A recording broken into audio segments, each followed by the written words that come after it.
मेरे प्रिय छात्रों, छठी कक्षा के विद्यार्थियों, कल जैसे कि आपने पता है सौरमंडल में पृथ्वी आधा पाठ करवाया गया था। शेष पाठ को आज हम करेंगे और इसमें मेन पॉइंट समझेंगे जिसे पढ़ने में आनंद आएगा। जैसे सौरमंडल, सूर्य, 8 ग्रह, उपग्रह, कुछ अन्य खगोलीय पिंड जैसे क्षुद्र ग्रह एवं उल्का पिंड मिलकर सौरमंडल को बनाते हैं। उसे हम सौर परिवार का नाम देते हैं, जिसका मुखिया है सूर्य। अब हम सूर्य के बारे में पढ़ेंगे। सूर्य क्या है? सूर्य सौर मंडल के केंद्र में स्थित है। यह बहुत बड़ा है, अत्यधिक गर्म गैसों से बना है। इसका खिंचाव बल इसमें सौर मंडल को बांधे रखता है।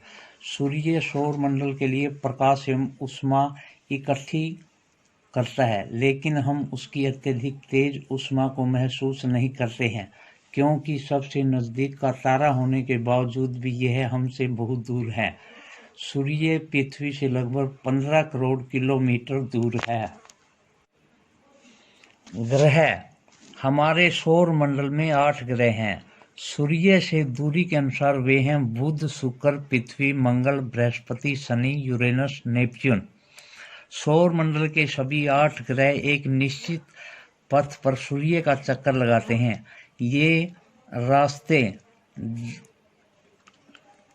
ये दीर्घवृत्ताकार रास्ते में फैले हुए हैं। ये कक्षाएं कहलाती है। बुध सूर्य का सबसे नजदीक का ग्रह है। अपनी कक्षा में सूर्य के चारों ओर एक चक्कर लगाने में इसे केवल 88 दिन ही लगते हैं। शुक्र, जो पृथ्वी का जुड़वां ग्रह माना जाता है। पृथ्वी का जुड़वां ग्रह कौन सा माना जाता है? शुक्र, क्योंकि इसका आकार एवं आकृति लगभग पृथ्वी के ही समान है।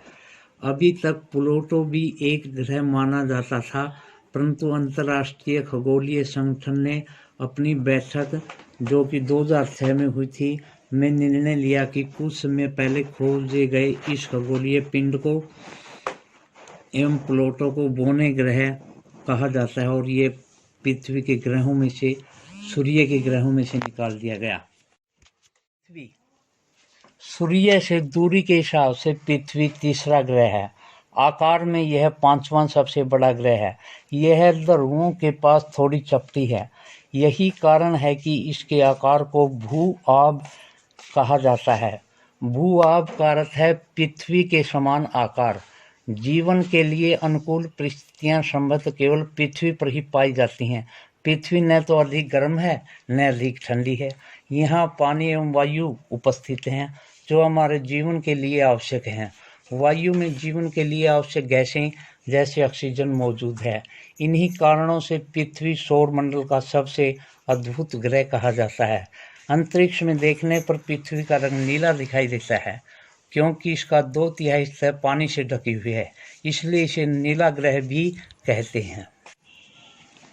चंद्रमा, हमारी पृथ्वी के पास केवल एक उपग्रह है, चंद्रमा। इसका व्यास पृथ्वी के व्यास का केवल 1/4 ही है। यह इतना बड़ा इसलिए प्रतीत होता है क्योंकि यह हमारे अन्य ग्रहों से, अन्य खगोलीय पिंडों के अपेक्षा अधिक नज़दीक है। यह हमसे 3,84,400 किलोमीटर दूर है। अब आप पृथ्वी एवं सूर्य, चंद्रमा की दूरियों की तुलना कर सकते हैं। चंद्रमा पृथ्वी का एक चक्कर 27 दिन में पूरा करता है। लगभग इतने ही समय में यह अपने अक्ष का एक चक्कर भी करता है। इसके परिणाम स्वरूप पृथ्वी से हमें चंद्रमा का केवल एक ही भाग दिखाई पड़ता है। चंद्रमा की परिस्थितियां जीवन के लिए अनुकूल नहीं हैं। इसकी सतह पर केवल पर्वत, मैदान एवं गड्ढे हैं जो चंद्रमा की सतह पर छाया बनाते हैं। पूर्णिमा के दिन चंद्रमा पर इनकी छाया को देखा जा सकता है। क्षुद्र ग्रह, तारों एवं उपग्रहों के अतिरिक्त असंख्य छोटे पिंड भी सूर्य के चारों ओर चक्कर लगाते हैं। इन पिंडों को क्षुद्र ग्रह कहते हैं।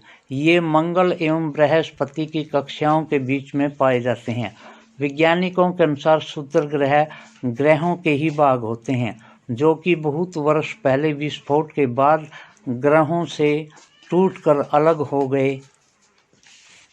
उल्कापिंड सूर्य के चारों ओर चक्कर लगाने वाले पत्थरों के छोटे छोटे टुकड़ों को उल्कापिंड कहते हैं। कभी कभी ये उल्कापिंड पृथ्वी के इतने नज़दीक आ जाते हैं कि इनकी प्रवृत्ति पृथ्वी पर गिरने की होती है। इस प्रक्रिया के दौरान वायु के साथ घर्षण होने के कारण ये गर्म होकर के जल जाते हैं। फलस्वरूप चमकदार प्रकाश उत्पन्न होता है। कभी कभी कोई उल्का पूरी तरह से जले बिना पृथ्वी पर आ गिरती है जिससे धरातल पर गड्ढे बन जाते हैं। क्या आपने तारों वाले खुले आकाश में एक ओर से दूसरी ओर तक फैली चौड़ी सफ़ेद पट्टी की तरह एक चमकदार रास्ते को देखा है? यह लाखों तारों का एक समूह है। यह पट्टी आकाशगंगा है। हमारा सौरमंडल इस आकाशगंगा का एक भाग है। प्राचीन भारत में इसकी कल्पना आकाश में प्रकाश की एक बहती हुई नदी से की गई थी। इस प्रकार इसका नाम आकाशगंगा पड़ा था। आकाशगंगा करोड़ों तारों, बादलों तथा गैसों की एक प्रणाली है।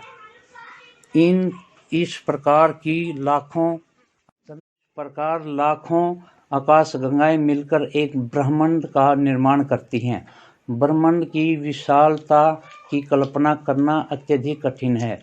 वैज्ञानिक अभी भी इसके बारे में अधिक से अधिक जानकारियां इकट्ठी करने में जुटे हुए हैं। इसके आकार के संबंध में हमें कोई जानकारी नहीं है, लेकिन फिर भी हम जानते हैं कि हम सभी इसी ब्रह्मांड का एक हिस्सा हैं। इस प्रकार